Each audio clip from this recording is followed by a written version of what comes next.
Fear is a very powerful force, and it is manifesting itself in high prices for gold bullion as of late, and that will likely continue if we see the same dynamic play out with the fear factor with gold. But there's one other thing that is driving gold's price. We'll talk about that as well in this video as we explore.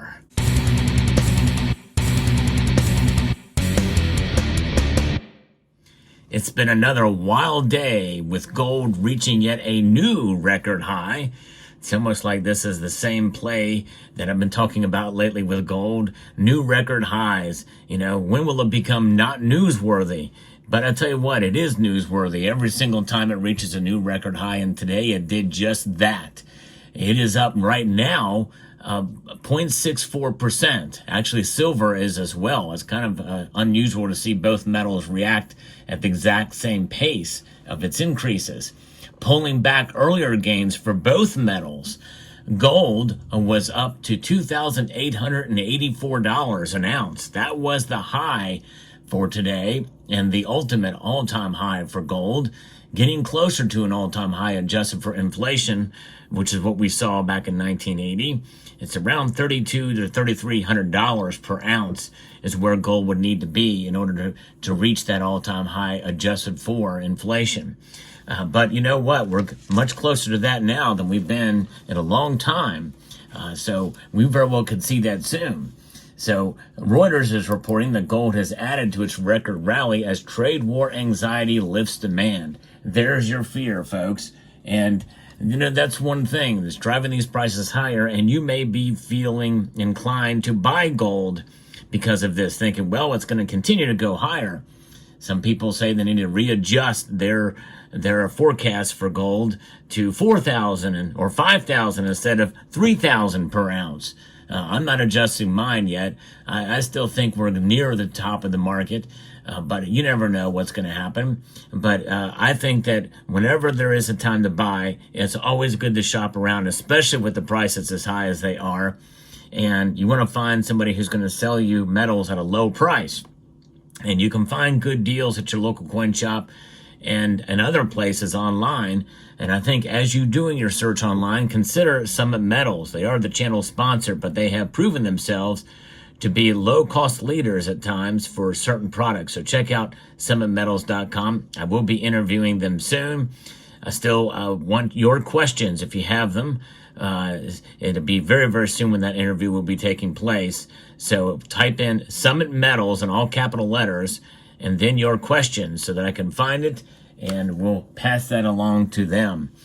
But what's going on in the gold market? Well, again, tariffs are driving everything, it seems like. Gold prices continued their record run on Wednesday as investors sought the safe haven amidst escalating concerns about a U.S.-China trade war and the potential impact on economic growth.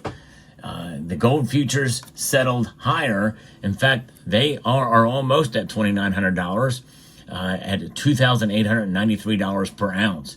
Gold continues to be largely influenced by trade uncertainties. The tariffs with China and the retaliation has the market on edge. So safe haven flows remain the dominant factor, according to Peter Grant, Vice President and Senior Metal Strategist at Zaner Metals. Earlier in the week, China retaliated by imposing tariffs on U.S. goods in response to new U.S. tariffs escalating the trade war, while U.S. President Donald Trump expressed no urgency in speaking with Chinese President Xi Jinping to alleviate those tensions. So it's not, right now, it's all about China. Of course, we have the looming tariffs, which could take place in less than a month with Canada, our neighbor to the north, and with our neighbor to the south, Mexico. Both those countries have capitulated to some of the demands or reinforcing some of the earlier agreements and upstaging and getting them implemented sooner with Canada and Mexico. But we don't know what's going to happen in less than 30 days now with that. And that is causing more fear and to some extent panic. The U.S. Postal Service said it will resume accepting inbound mail and packages from China and Hong Kong a day after temporarily suspending such service. And that obviously is something that had probably had concerned China. 3, U.S. Federal Reserve officials warned Trump's trade tariffs could drive inflation. This narrative keeps going out there by Reuters. I always have to keep smacking it down. Inflation is caused by one thing and one thing only. That's the printing of money due to government spending. Taxes and inflation are two different things, and those two different things can cause high prices. Obviously, the cost of goods and services to go up. So really, Trump's trade tariffs can cause prices to go higher. They will, and no question about it. That's undoubtedly, but it will stack on top of the inflation that we're seeing, which also causes high prices. The ADP National Employment Report showed the U.S. economy added 183,000 jobs in the private sector last month, compared with economists' estimate of a rise of 150,000 jobs. Now, again, that's that month was bisected by two different administrations. And really, in a sense, we are still living under the previous administration's economy. And so will these jobs get revised downwards? And what about these people that come up with these numbers? Usually that they are revised downwards down the road. And how are they counting those jobs? People that are having to work 2 to 3 jobs just to make ends meet because of inflation. They are the chefs at the Cook the Books Club. And I will say that even as we move into this administration, if we can root out a lot of the administrative state, which is happening right now, which is a very good thing, by the way, I think it needs to probably extend to some of these reporting agencies that are supposed to be nonpartisan. I don't think they are anymore. This is why we call them the chefs at the Cook the Books Club. Employment is going to be an important focus, and I don't think that anything is going to materially impact the Fed expectations on that policy unless it's really out of line, according to Grant. They're not going to lower interest rates. They're going to leave them where they're at for some time. The next meeting is in March. And so I think, in a sense, the interest rates are not really the driving factor on what the Fed is going to do with that regard. And really nothing else is driving prices right now except for the fear. And that fear is really centered around tariffs.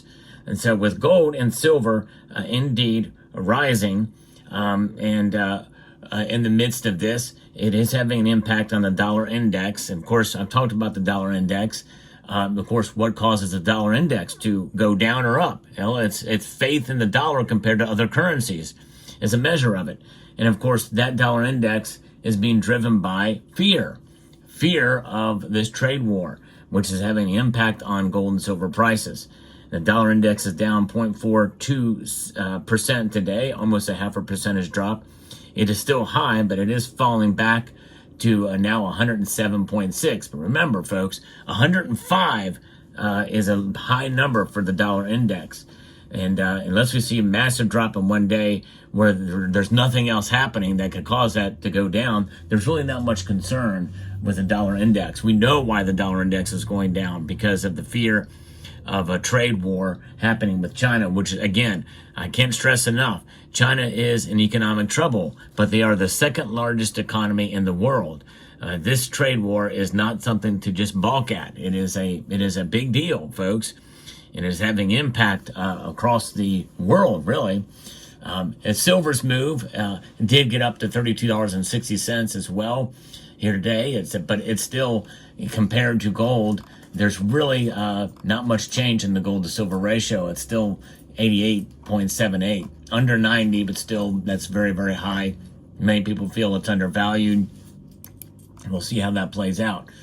But so we're going to see what happens as we move through the coming days. If Trump really kind of just ignores Xi Jinping or doesn't reach out to him, and vice versa, well, this will continue and will be enacted.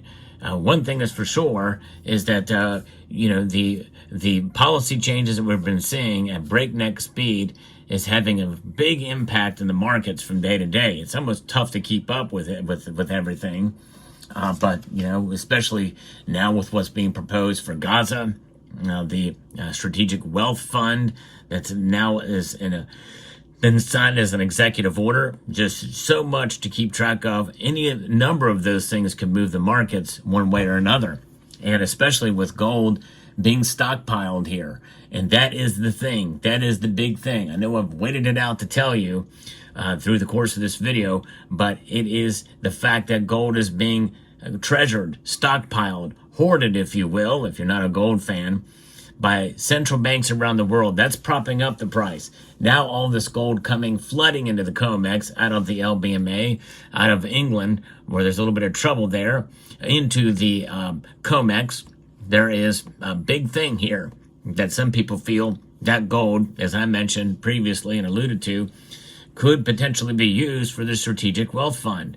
Some people doubt that could be the case, and it's all speculation at this point as to whether or not that is the case.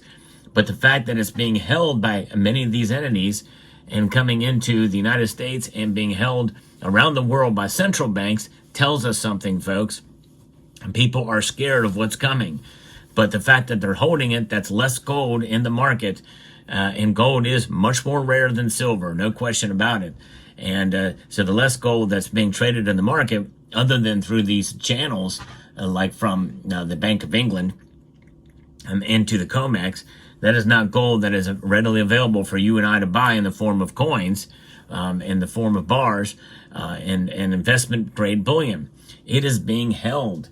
And that is a big deal, folks, because unless that gold is actually released into the actual market, the market where you and I can participate, not only in terms of coins, rounds, and bars, but in the form of jewelry and other things, I think we're going to see gold's price stay relatively elevated. In other words, we will see pullbacks, but I don't really see it going much below $2,600 at this point. I think that is now the new low for gold. I don't think it's going to go much below that. So that is it.